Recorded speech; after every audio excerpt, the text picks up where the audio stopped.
Okay, cool. So what I want to do is I want to start off. I kind of figured that we might struggle a little bit with this initial one. Because to be really honest, and this is kind of mean of me, let's say 2/3 of it are kind of weird and not really that relevant. All the stuff when he's talking about the various ways that you might have subordinate clauses and things like this, we're going to get that whole thing in one slide. But it's important that we understand his project, why he's doing it. So my plan is to do a really super duper quick review, basically just to highlight some of the things that we talked about near the end of last week. Especially good given that I completely spaced about uploading the videos and things. Um, then I want to talk about some Phrygian background assumptions. So what we're actually seeing in On Sense and Reference is a kind of mature philosophy of language from Frege. He had an older one, and he talks about it occasionally. He references like, oh, in previous publications, I had thought this. So I want to talk a little bit about where he's coming from. And then we'll get off to basically talk about the dilemma that opens the paper. So here's a fun little kickstart. What's the question that starts the paper?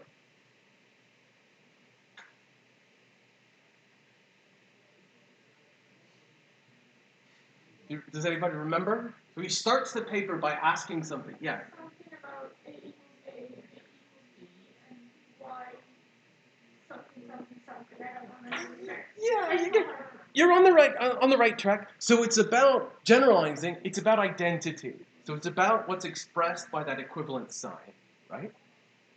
And he asks the opening question: is identity a relationship between names, so ways we can designate objects, or between objects? That's the dilemma.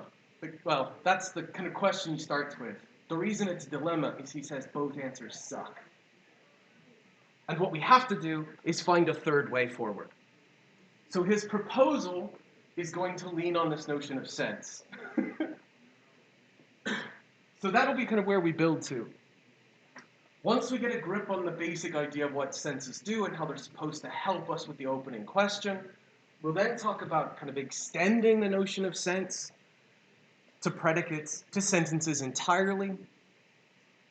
We'll come back to the 4 puzzles we ended last lecture on and talk about Frege's solution to them. And then we'll finish up, because this is always what we do in philosophy, we'll finish up by saying, and this is why everything we just talked about is probably fucking wrong. So that's the plan for today. Obviously, I'm going to talk at you. If you have questions, comments, anything, just chuck in, right? I mean, kind of want to run this at least as like a running discussion. Hey, come on in, it's okay. But I kind of figured, especially with this first one, that there might be some difficulties on the uptake. So one of the nice things, just as a peek behind the curtain, Miguel and I have kind of coordinated this class with another class that he's doing, the History of Analytic.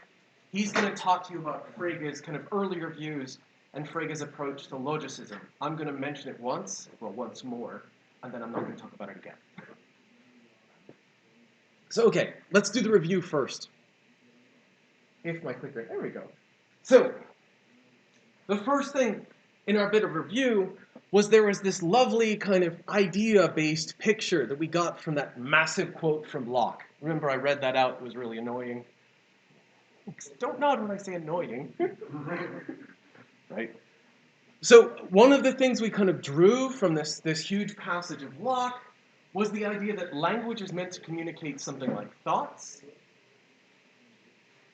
and that thoughts are kind of built up out of something like ideas. Again, this Lockean notion of ideas, which are kind of like mental pictures or something roughly like that. But the problem was that ideas are entirely subjective. They're not the kind of thing that we can share. So the trick then was, while this conception of language looks very attractive, at least initially, it means language can't do its purpose. It can't perform its function of actually helping us communicate.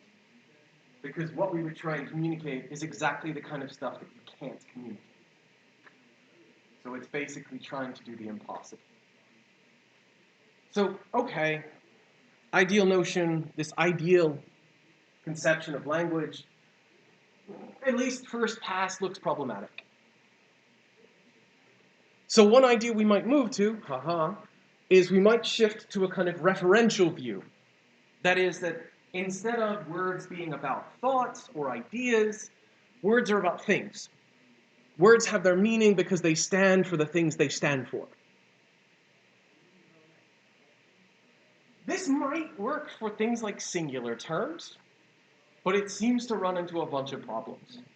For one, it looks like there are a bunch of words that don't seem to really stand for things. It doesn't even really make sense to think of the word the as referring to something.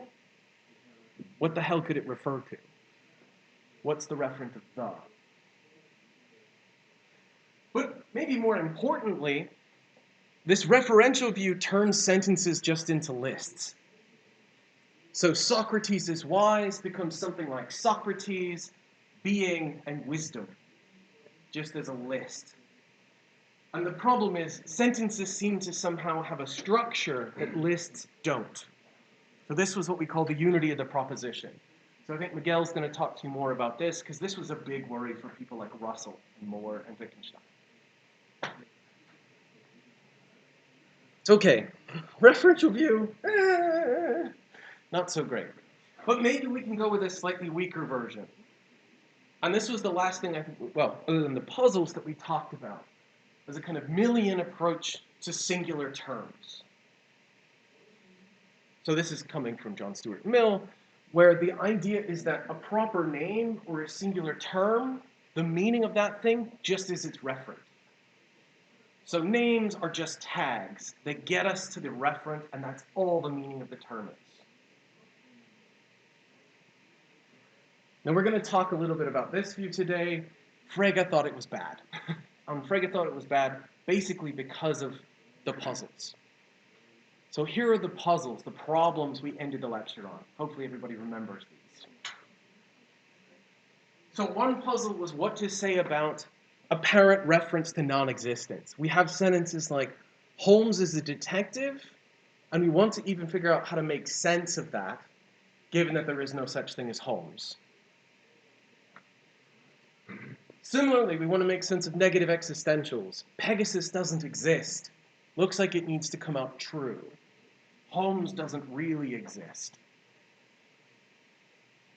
So we want to find some way, not just to make sense of them, but also for them to come out true.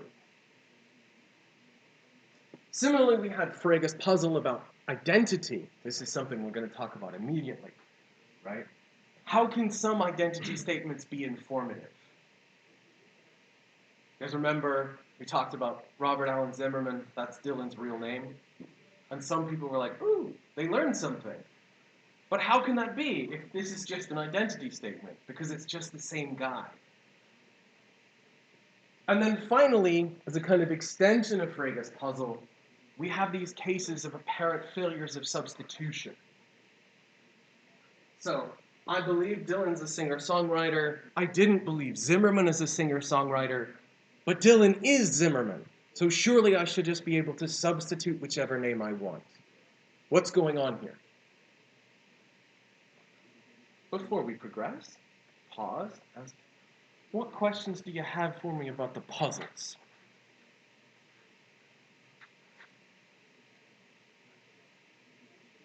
Do we get, or do we have the sense of why they're kind of puzzling? You sort of at least see that. Okay. So Frege is going to give us answers to all of them. And it's going to be basically all driven by a notion of Fregean sense. So that's just to spoil the ending. And the picture we're going to get from Frege is beautiful. And it would be wonderful if it worked. But of course, that's a big if. So, let's talk about the background to on-sense and reference. The thing we purportedly read. Frege's other big project, probably the thing he's most famous for, is his attempt to provide a foundation for arithmetic. This is called Frege's Grundlagen. And Frege's aim here, again, this is something Miguel will talk to you about, is to really show that we can understand maths in terms of logic, which was his logicism. Now, we're not really concerned with the logicism. What we're more concerned with is his conception of how terms worked, how words worked. And in the Grundlagen, one of the big things Frege's after is a push against what we might call, and what he called, psychologism. So in the philosophy of maths, this is the idea that maths or numbers are about the subjective thoughts, the ideas, in that Lockean sense, of individual mathematicians. So what is it when we're doing mathematics, according to this view? Well, it's basically we're all kind of kicking around these mental pictures of something like numbers, and when we're playing around with our little squiggles, we're trying to convey these ideas. Unsurprisingly, Frege thought this was bad. And Frege thought this was bad for broadly the reasons we've already talked about. He thought, cool, if this is what you think maths is about, then maths couldn't do anything, because you can't convey these sorts of subjective ideas. Maths would literally just be a bunch of dudes, almost entirely dudes, drawing squiggles on the board. So Frege runs a version of this kind of no communication argument that we talked about just a second ago. Because this isn't going to work. The other big thing that Frege kind of bangs the table about is that when we think of arithmetic or mathematics in general, we take it to be about numbers, not ideas. We can draw this out better by thinking about other areas. If you're an engineer, say an aerospace engineer, you're probably not thinking of what you do as being about stuff in your head. You're thinking it's about fucking airplanes, rockets, kickable stuff. But if this kind of view is right, if psychologism is right, it's just about the thoughts in your head.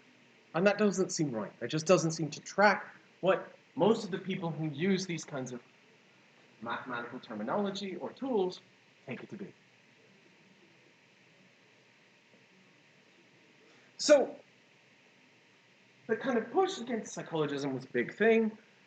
Frege thinks it's bad. Instead of this kind of subjective thoughts being the foundation, Frege thinks the meanings of words are things that can be understood by anyone. That is, they're shareable. It makes sense, because he thinks, to go back, he buys this idea that the function of language is to communicate, and he thinks we actually managed to do it. So far, so good. Okay. The other two things that Frege has in the background, before we get to sense and reference, have to do with the relationship between words and sentences.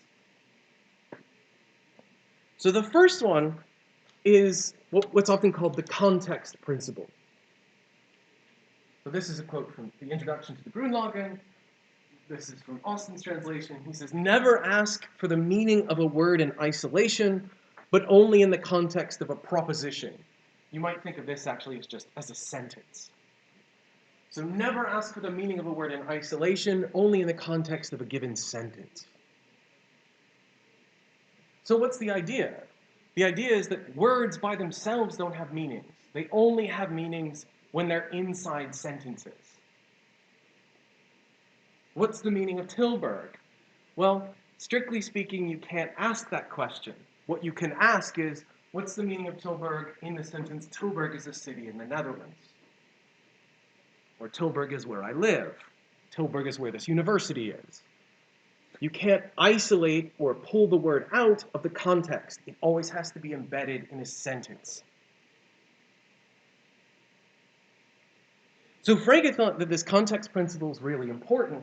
He thought for one reason is if you reject it and you think that words have meaning kind of on their own, then you're either going to be pushed into something like the referential view, the view that we talked about a minute ago where it's just the thing it denotes, or the idealistic view, both of which he thought were bad. Yes. Last time we learned that when it's about the word, it is in marks. What does that imply for these? Good. So importantly, what we're after here is when we're talking about the meaning of a word, we have to do something that's kind of both using and mentioning it. We have to mention it because we want to make sure we're talking about the word, but we're asking, when we use it, what does it actually get us to? So it's a kind of double use, if you like. So that's what's going on here, right? It's basically saying, cool, it doesn't really make sense to ask for the meaning of a word by itself. You have to give me sentences, and then I can give you more. What's also nice is if you buy this context principle, you have a kind of solution to that unity of the proposition problem. Remember the one about the difference between a sentence and a list? So if you buy this, you say, cool, the problem with this question was you were wondering, how do we go from parts to whole? Well, the answer is you never start with the parts. You always start with the wholes, and then you can go down to parts. So why is a list not a sentence? Because it's not a sentence. And then you can go from there. Now, whether that's a good answer or not, that's beyond my pay grade. We're not going to talk about it here. Miguel will say some things about it. But it's worth just flagging up. So Frege buys this context principle. Weirdly, he also buys a principle we can call compositionality. So context principle says, hey, words in isolation don't make sense. You should only ever ask about their meaning in context, in full sentences. Frege also buys the idea that the meaning of a sentence is determined by the meanings of its constituent parts. That is, the meanings of the words that make it up. And this makes sense, and this is something that pretty much, well, lots and lots and lots of linguistics is founded on. Now these two look kind of weird together, right? Because our top one says, hey, the whole determines the natures of the parts. And our bottom one says, the natures of the parts determine the whole. We are very much chicken and egg here. Does everyone know what I mean by that? Right? Okay, good. Frege buys them both. And to be really honest, he never really resolves the apparent tension between the two. But note, strictly speaking, we don't have to think there's a tension.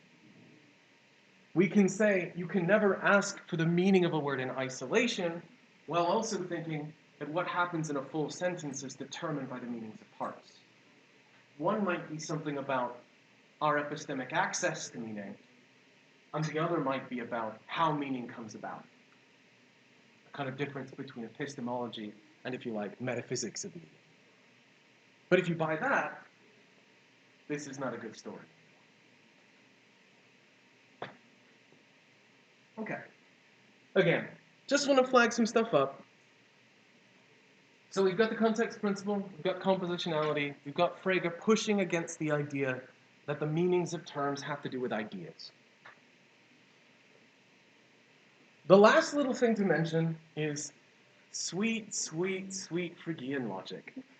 Some people are having some Nam flashbacks right now, right? Importantly, Frege is the man who invented what's typically treated as first-order logic. We learned it as FOL, sometimes it's called predicate logic, things like this. So with predicate logic, what you have is effectively three parts to language. There are sentences, there are things like singular terms, and there are predicates. This is a massive simplification, but it works for our purposes. So we have a sentence. Alfred is tall. According to Frege, we can break this down. The structure of the sentence comes apart. There's the singular term, Alfred. There's the predicate, which is tall. And then we can talk about the sentence as being built up of the thing we're talking about, plus the predicate.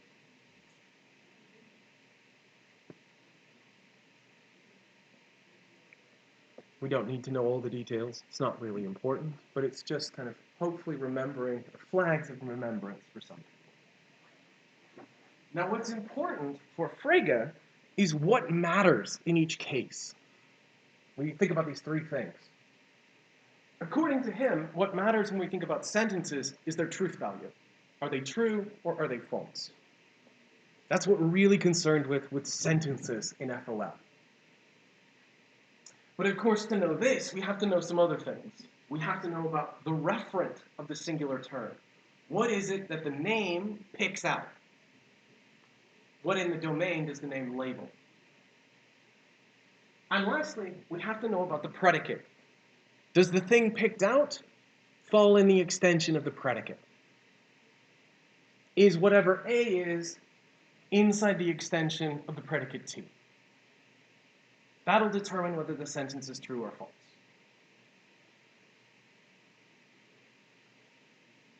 So why do we mention this? Because this is running through the background whenever Frege is talking about how senses are going to work and how meaning is going to function. So we already kind of get a grip. There's something kind of similar to that million story. Singular terms, what are their meaning? Well, it's something like what we pick out. Not quite that, but that's what they do.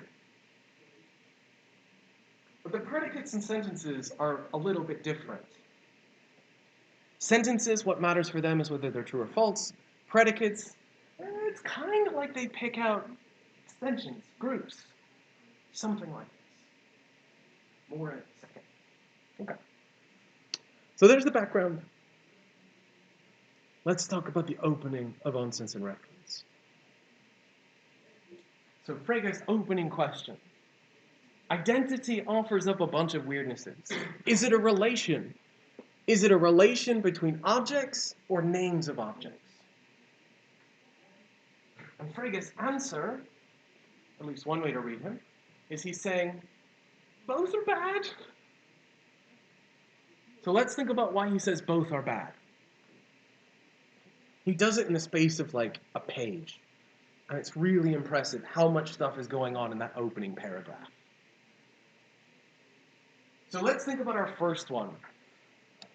Let's suppose our first option, that identity is a relationship between objects. So here is an identity statement then. Does anyone know what these two pictures are of?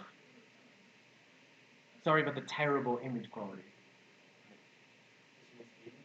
Yeah, right? It's Venus in both cases. Does anyone else, do we know what else we can call them?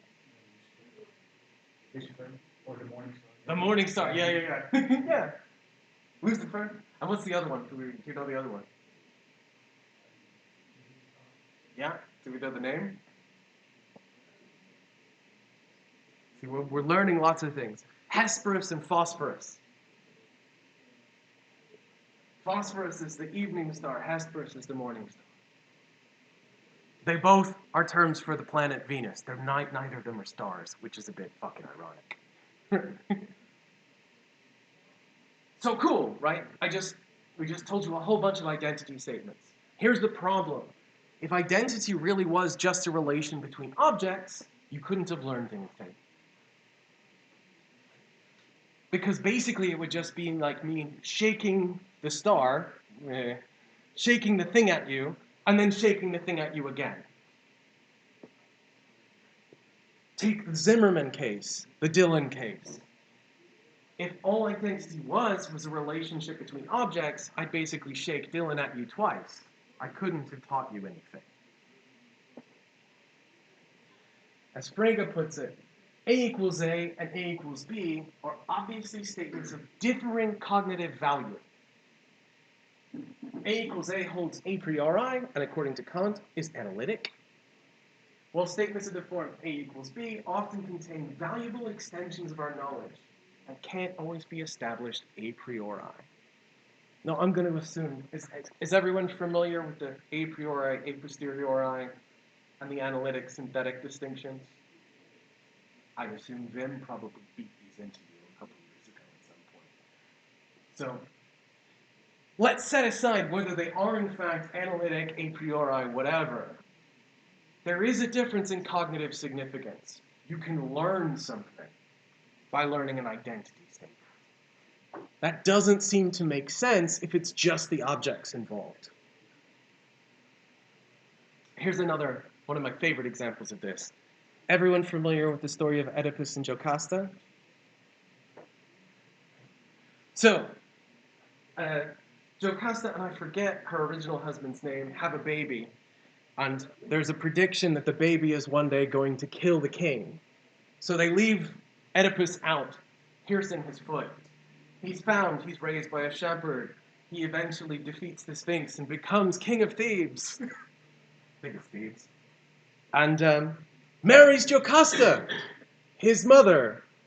He doesn't know she's his mother. So, unknown to Oedipus, Jocasta is the mother of Oedipus.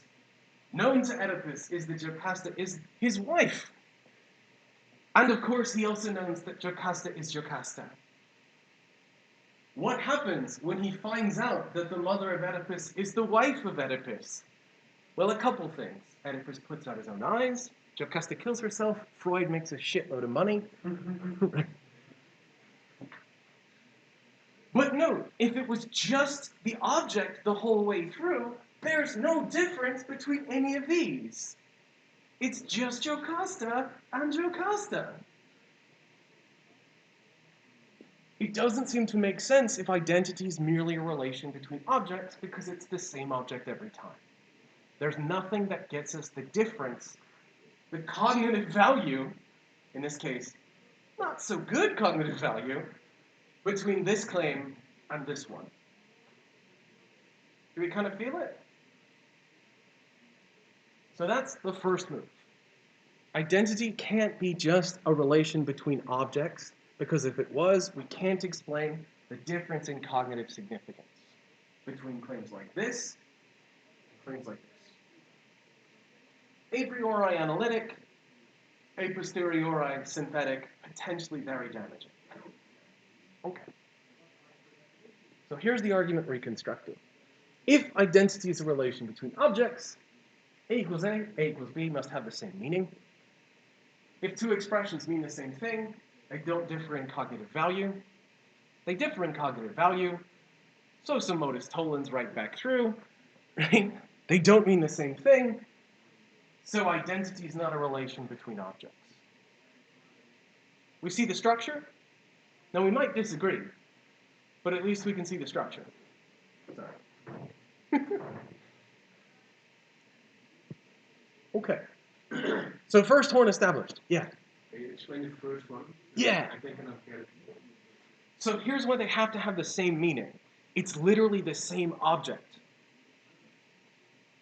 So if identity is a relation between objects, what do these two things say? It says this thing is this thing. It's the same damn thing every time.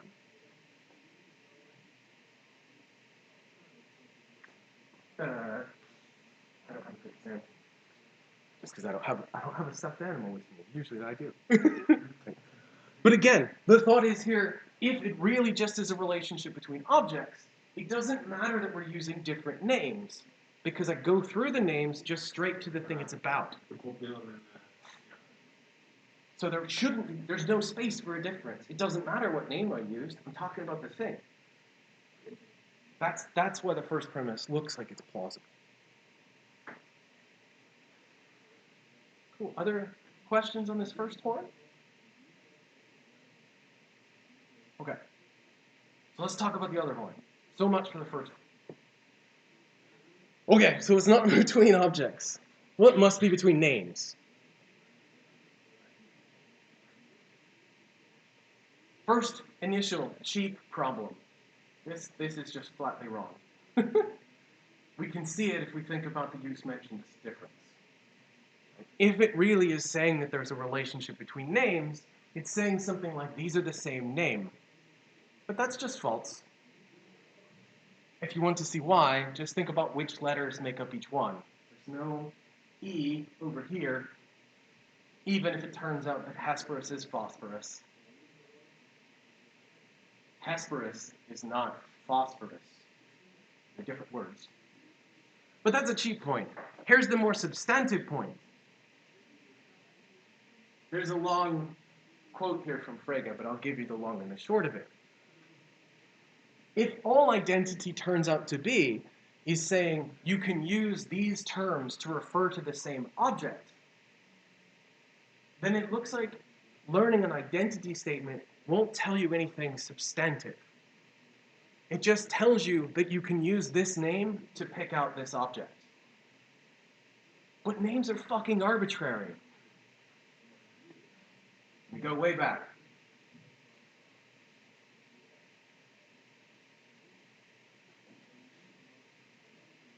Remember, we talked about this last time. There's nothing intrinsic about particular words to make them connect to the things they pick out. Save myself some tabbing here.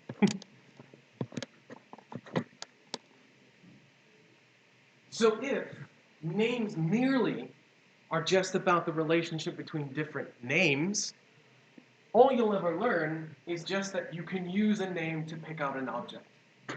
But that's fine. You can call things whatever you want. It would mean that me telling you that Vim is the brother of Bill Gates is just tantamount to me telling you, hey, you can call Vim Bill Gates' brother if you want. But of course, calling him that doesn't actually make him Bill Gates' brother. That would be a whole nother ballgame.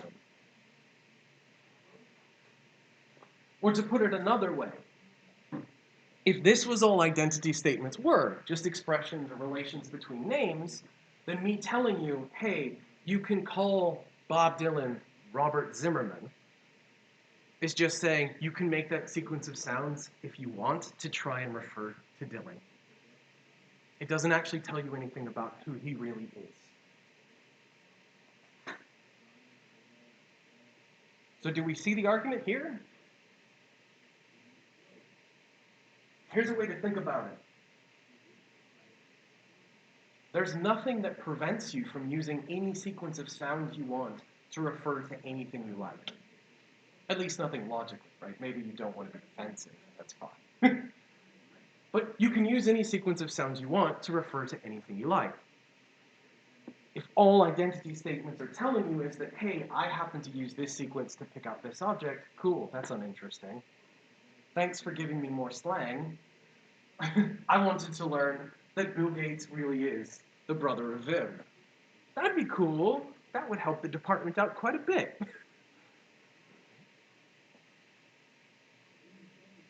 Or similarly, Oedipus might learn that he could call Jocasta mommy, but that's a different thing. Right.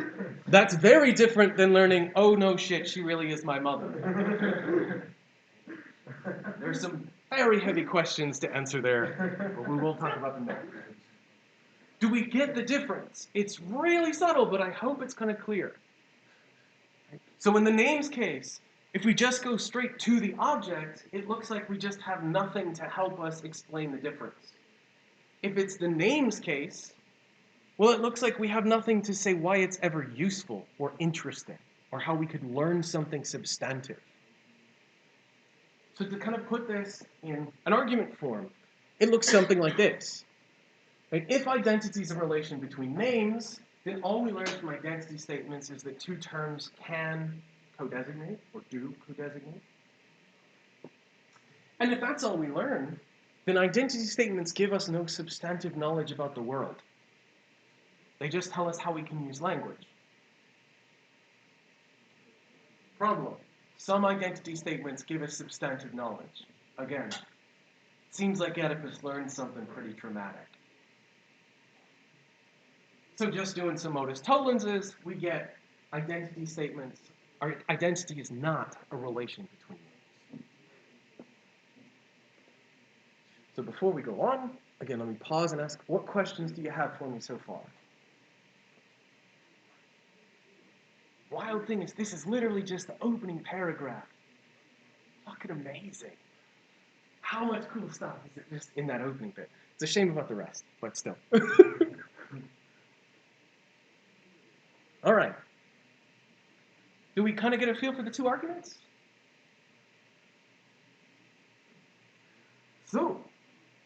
what do we do? Identity can't then be a relation between objects. Then we couldn't get cognitive significance. And it can't just be between names because then we can't explain Oedipus or any case like that. So what's the solution? How can we go forward? Dropping more Greek references between Scylla and the Charybdis. Do people know what those refer to?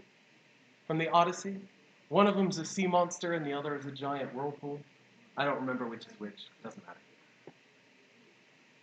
Basically, Frege says, cool, we can't go this way and we can't go this way, so we have to find a third way. Frege's thought is, objects alone and names alone don't do it. If we had a third thing,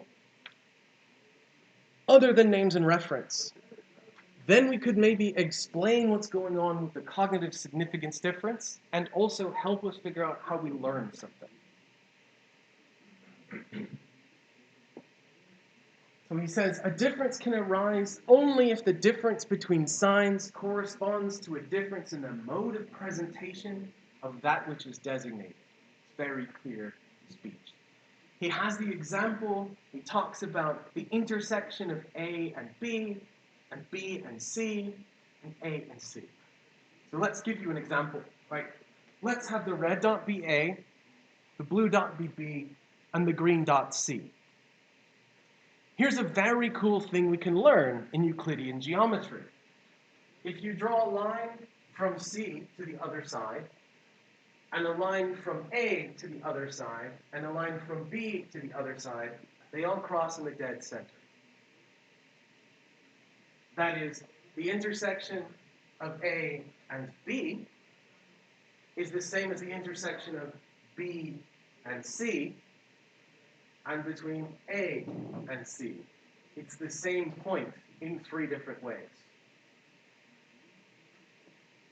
Cool. Now, how did we do that? How did we talk about it in 3 different ways? Well, we picked out the point through 3 different modes of presentation. One of them was by talking about the point where these 2 lines cross. That's one mode of presenting that point. Here's another one, where these 2 lines cross. And a third way, where these lines cross.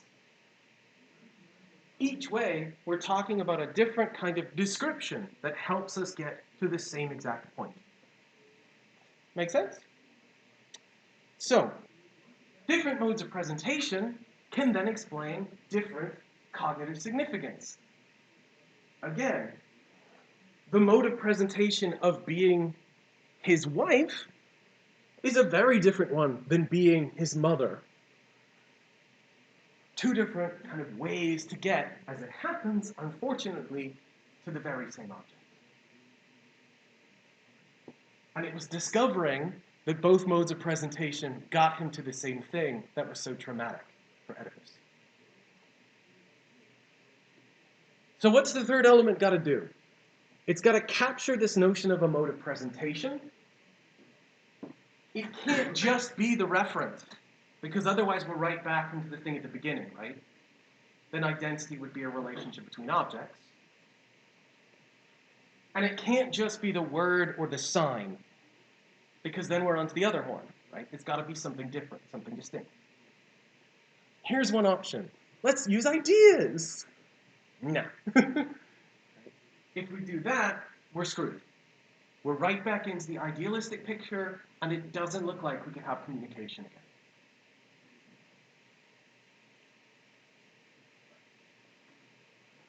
Because again, ideas, as we're understanding them, are essentially a subjective. So there'd be no, what we might call, same saying. That is, no shared notion of meaning that we could all access. Yeah. Could you maybe explain again what exactly the mode of presentation example for Oedipus is? Good. So let's go back to the Oedipus case. Each term that we have here picks out a different mode of presentation. So the mother of Oedipus is a particular mode of presentation for this object, which happens to be Jocasta. The wife of Oedipus is a particular mode of presentation for this object, which happens to be Jocasta. And Jocasta is a mode of presentation for this object. Same thing every time. It's very similar to the different ways we might talk about this point. 3 different ways, but always talking about the same object. We're coming at it with different descriptions. Okay. Cool so far? Questions? So we know what it needs to look like, and we know what it can't be. Right? So what's it going to be? Well, we'll finally get to the thing we're going to make a bunch of jokes about. Senses. Frege introduces a brand new notion, new thing, basically. He says, it's natural now to think of their being connected with a sign, besides that to which the sign refers, also what I like to call the sense of the sign, wherein the mode of presentation is contained. So senses are these things Frege is going to postulate. They're distinct from a reference. They're not the term itself. They capture or contain or express the mode of presentation, and they're going to do the job. So here are some things about senses. They're objective. That is, they're not subjective like ideas. They're meant to be something we can all access. It's in fact, senses are modes of presentation. So when I was saying the intersection between A and B, if you understood what I meant, you grasped the sense, even implicitly. And the nice thing is they can explain the difference in cognitive significance between various identity statements. Okay, so let me quickly go through the real basics of this, and then we'll take our break. So here's the picture. Here's Frege's picture. We start off with a sign. This can just be any term or word or phrase. And the sign expresses a sense. And the sense captures or is a particular mode of presentation that's expressed by the sign. And through that mode of presentation, it determines the referent. And then because we have these 2 legs, because we have the sign expressing the sense and the sense determining the relevant referent, we can say that the sign denotes the relevant referent. So, the key thing is good, successful, singular terms, we'll talk about other ones in a minute, have 3 parts.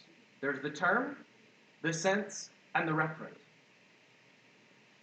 The sign, the sense, the referent. The sign only gets to the referent via this.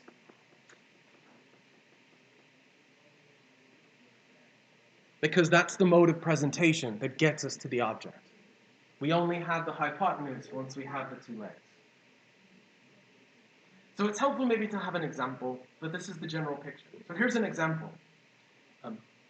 I picked one that was in the paper that I suspect many people might not know. Bucephalus! Does anyone know who Bucephalus is?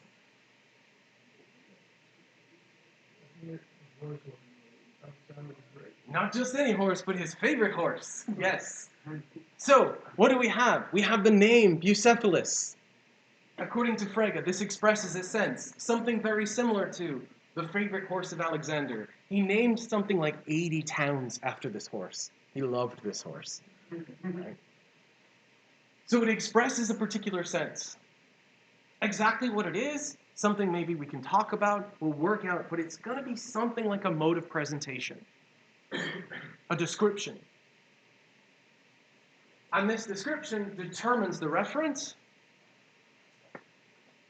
Not necessarily a flattering picture of Bucephalus, but they didn't have Polaroids back then, so what are you going to do? And because of this, because the mode of presentation picks out the relevant object, we can say that the name denotes the horse. Okay?